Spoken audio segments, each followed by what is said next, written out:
समाचार न्यूज।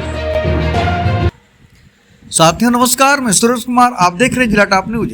अखिल भारतीय बाबा साहब डॉक्टर भीमराव अंबेडकर समाज सुधार समिति बेनीपुर माइन सुल्तानपुर में विश्व रत्न बाबा साहब डॉक्टर भीमराव अंबेडकर जी की 134वीं जयंती पर सुंदर प्रस्तुति की गई। ताली बजाइए भाई।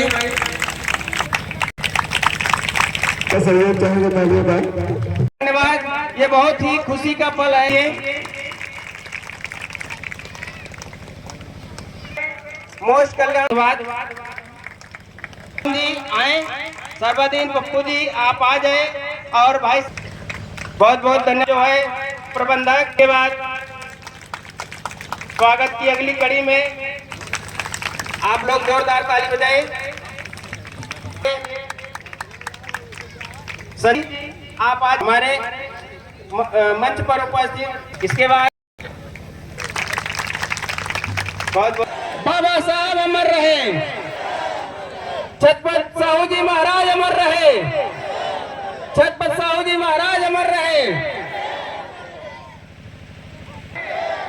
पेरियार साहब अमर रहे, संत रविदास जी अमर रहे, संत रविदास जी अमर रहे, ज्योतिबा फुले जी अमर रहे, ज्योतिबा फुले जी अमर रहे, माता झलकारी भाई अमर रहे, माता सावित्री भाई फुले जी अमर रहे, माता सावित्री भाई फुले जी अमर रहे।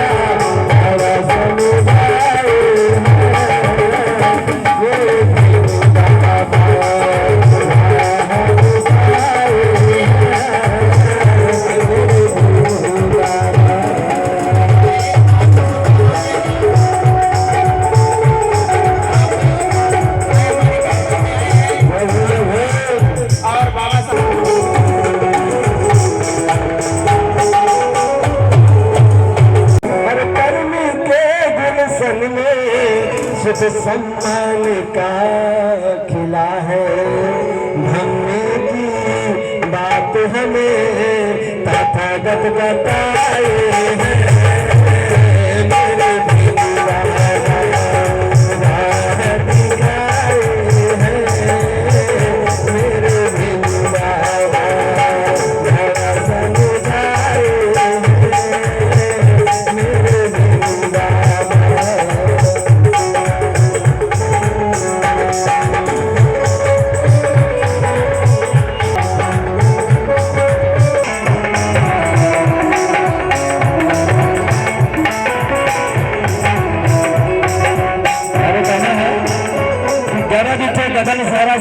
और समुद्र छोड़ दे अपना किनारा और हिल जाए जहां वो सारा, जब गूंजे जय भीम का नारा, जब गूंजे जय भीम का नारा। क्या बात है। और आगे गाना है, अब जिसने गाना लिखा है वो कह रहा है समाज के लिए, बहुजन समाज के लिए 6 में बदल जाता है, उसके लिए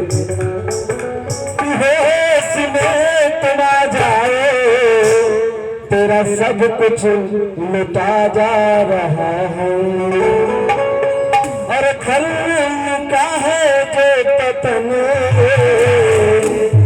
उसी में तो चुभा जा रहा है। मिशन ये दादा कांटों से आगे बढ़ाएंगे।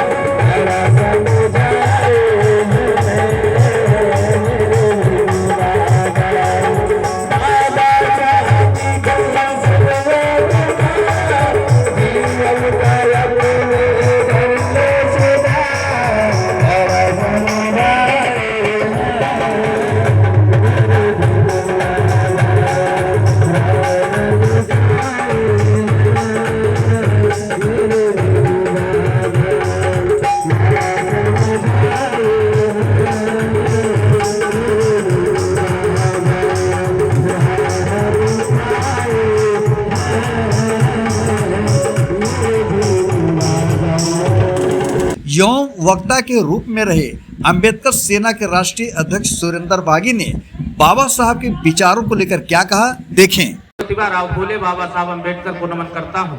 क्योंकि समय कम है इसलिए सभी लोगों का स्वागत करता हूँ, वंदन करता हूँ। आयोजक साथियों का भी धन्यवाद ज्ञापित करता हूँ कि आप लोगों ने इतना अच्छा कार्यक्रम किया, इसके लिए बहुत बहुत धन्यवाद, बहुत बहुत बधाई। साथियों,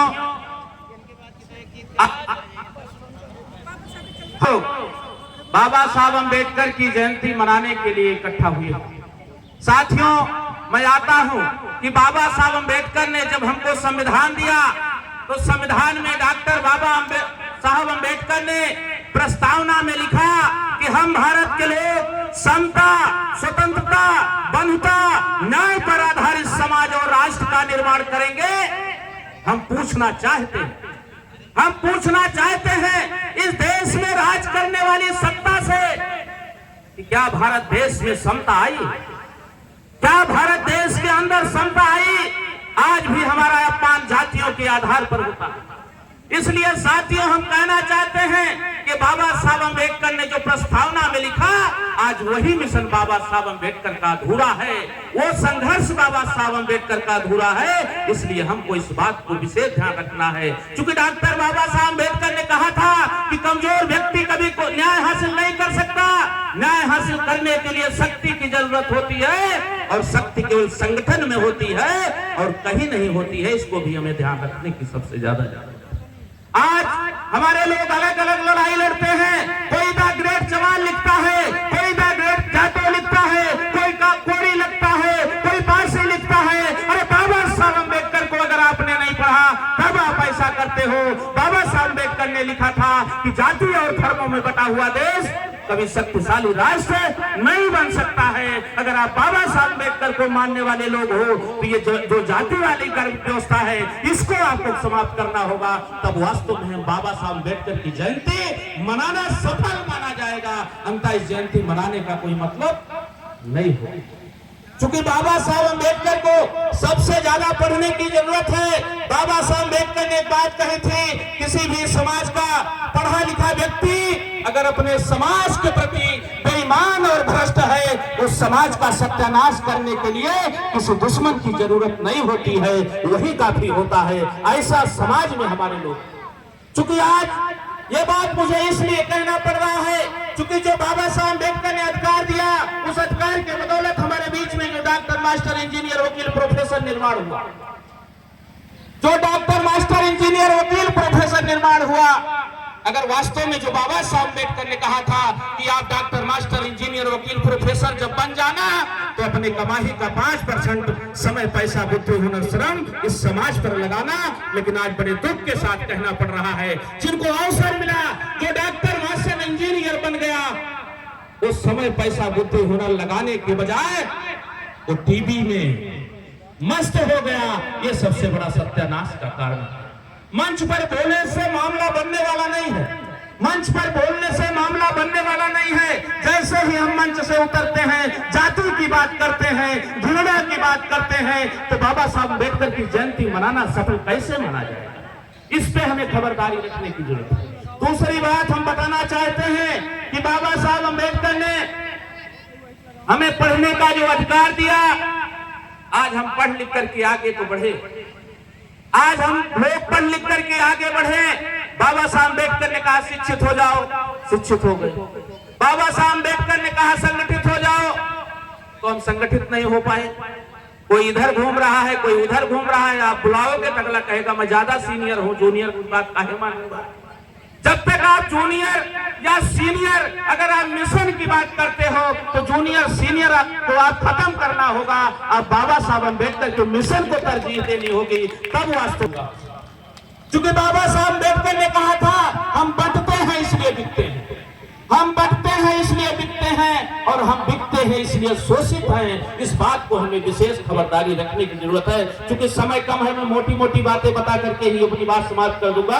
क्योंकि साथियों, बाबा साहब अंबेडकर ने जो आंदोलन किया, अब आप समझिए, वो जो संघर्ष था, हमारे बीच में माताएं बहनें बैठी हैं। जब बाबा साहब अंबेडकर विदेश पढ़ने गए, इस देश की असमानता को देखा कि महिलाओं को बराबरी का दर्जा नहीं है, महिलाओं को बोलने की आजादी नहीं है, महिलाओं को पढ़ने की आजादी नहीं है, महिलाओं को डॉक्टर, मास्टर, इंजीनियर, वकील, प्रोफेसर बनने की आजादी नहीं है। जब डॉक्टर बाबा साहब अम्बेडकर विदेश से पढ़कर आए, उन्होंने अपने जीवन का मकसद बनाया कि जिस समाज से मैं निकला हूँ, क्योंकि जब सयाजी गायकवाड़ ने उसको स्कॉलरशिप दे करके विदेश भेजने के लिए भेजा, क्योंकि समय कम है इसलिए मैं थोड़ा जल्दी बोलने का प्रयास कर रहा हूँ, तो वो जब लौट के आए तो उन्होंने अपने जीवन का मकसद बनाया एक स्कॉलरशिप की बदौलत। आज हमारे देश में बाबा साहब अम्बेडकर के दिए हुए अधिकार की बदौलत हजारों करोड़ों लोग स्कॉलरशिप पाते हैं, लेकिन भारत का नक्शा नहीं बदला।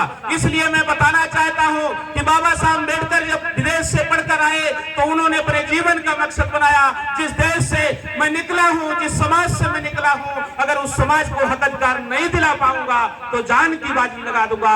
तब बाबा साहब अम्बेडकर ने कहा था, my education for my society, मेरी शिक्षा मेरे समाज के लिए है। आज देख लेना, आपके बीच में जो डॉक्टर, मास्टर, इंजीनियर, वकील, प्रोफेसर है, 1-2% को जैसे हमारे मार साहब मंच पर हैं, ऐसे लोगों को छोड़ दिया जाए तो उन्होंने समाज के लिए काम नहीं किया। वो ये लगते हैं कि ये मेरा पटीदार घर कब बेच दे और पैदल हो जाए, उस जमीन को मैं कब खरीद लूं, वो भिखारी हो जाए, ये सबसे बड़ी समस्या है। क्योंकि मैं सही बोलता हूँ, अच्छा नहीं बोलता हूँ, ये विशेष ध्यान रखना, क्योंकि समय का बाउंडेशन है, इसलिए मैं ज्यादा कुछ नहीं कहूंगा, लेकिन एक बात विशेष ध्यान रखना, हमारे बीच में महिलाएं हैं, तो बाबा साहब अम्बेडकर एक बार जब पढ़ने गए विद्यालय में तो उनका था तो चपरासी उनको पानी पिलाता था, क्योंकि माताएं बहनें हैं, इनकी तरफ थोड़ा ज्यादा ध्यान देना होगा। तो बाबा साहब अम्बेडकर को पानी पीने भी नहीं दिया जाता था, बाबा साहब अम्बेडकर घड़ा छूने तक नहीं पाते थे। आज मेरा बच्चा अगर रो दे तो हम विद्यालय में चले जाते हैं मास्टर को कहने, लेकिन वास्तव में बाबा साहब अम्बेडकर को पानी पीने भी नहीं दिया जाता था। जब डॉक्टर बाबा साहब अम्बेडकर पूरा दिन बीत गया, उनका चपरासी उनको पानी नहीं पिलाया, बाबा साहब आए, अपनी माँ के गोदी में बैठ जाते हैं, अपनी माँ से कहते हैं कि ये माँ पूरा दिन बीत गया, मुझे पानी पीने को नहीं मिला। तो उनकी माँ की आंखों से आंसू टपकने लगे, और जब बाबा साहब अम्बेडकर के गाल पर वो आंसू गिरने लगे तो बाबा साहब अम्बेडकर ने सोचा कि मेरी माँ आज बेबस है, नहीं जिसका विरोध करती, लेकिन उन्होंने अपने जीवन में अपने मकसद बनाया अपने जीवन का कि जिस दिन मैं पढ़ लिख करके मुझे अवसर मिल जाएगा, इस समाज को सबसे पहले पानी पीने का अधिकार दिला दूंगा। आज हमारे लोग आरओ का पानी पीते हैं, बिस्लरी का पानी पीते हैं, ये बाबा साहब संघर्ष के नतीजा है, अन्यथा हमको आपको तालाब में भी पानी पीने की आजादी नहीं थी ये बाबा साहब अम्बेडकर का। लेकिन आज हमारी माताएं बहनें करवा चौथ आ जाएगी, 1000 की बातें करेंगी कि 1000 की साड़ी ले आना, अरे ये भी कहना कि मेरे बच्चे के लिए कॉपी भी ले आना, किताब भी ले आना, फीस भी देना, तब हमको वास्तव में हमारा मिशन तब पूरा होगा। बाबा साहब अम्बेडकर का मिशन तब पूरा होगा, अगर बत्ती लगाने से मामला बनने वाला नहीं है। बाबा साहब अम्बेडकर का अगर मिशन पूरा होता तो बाबा साहब अम्बेडकर कह देते कि आप अगरबत्ती सुलगा लेना, आप मोमबत्ती जला देना, मेरा मिशन पूरा हो जाएगा। ऐसा होने वाला नहीं है। बाबा साहब अम्बेडकर ने कहा कि जो मेरा विचार है ये विचार महत्वपूर्ण है। जब बाप और बेटे का विचार मिलता है तो बाप और बेटा एक साथ रोटी खाता है, लेकिन जिस दिन बाप और बेटे का विचार नहीं मिलता उस दिन बाप और बेटा अलग रोटी खाता है। ये विचार बाबा साहब अम्बेडकर का था। जैसे आप लकड़ी को लकड़ी से जोड़ना चाहते हो तो फेविकोल की जरूरत है, ईंट को ईंट से जोड़ना चाहते हो, सीमेंट बोरन बालू की जरूरत है, लेकिन अगर आप व्यक्ति को व्यक्ति से जोड़ना चाहते हो तो केवल वो विचार की जरूरत है, तीसरा कोई मसाला बना ही नहीं है जो व्यक्ति को जोड़ दे। बाबा साहब अम्बेडकर का संघर्ष, तो इस पे आपको ध्यान देने की जरूरत है। क्योंकि समय कम है, बातें बहुत लंबी है, बहुत देर तक हम बोलते थे, लेकिन ये बात है हमारे बीच में हमारे सीनियर गुरुजी हैं, इनको भी विशेष ध्यान देना है। इसलिए साथियों एक निवेदन करूंगा कि खास करके अपने बच्चे को पढ़ाने का भी काम करें। दूसरी चीज, ये दा ग्रेड चमार, दा ग्रेड पासी, दा ग्रेड कोरी लिखने वाले लोगों, अगर हम बढ़ते रहेंगे तो पिटाई हमारी होगी और अलग अलग पिटाई होगी, ये विशेष ध्यान रखना।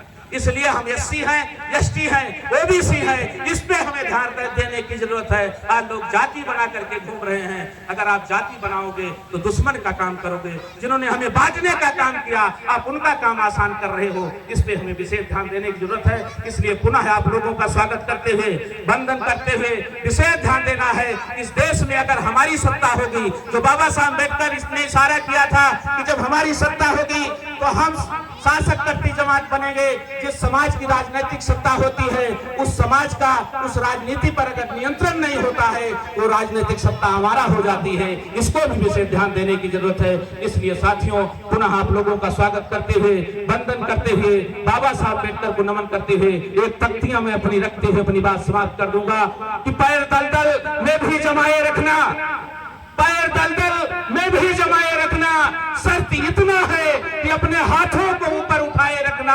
अरे कौन कहता है कि चलनी में पानी भरा नहीं जा सकता?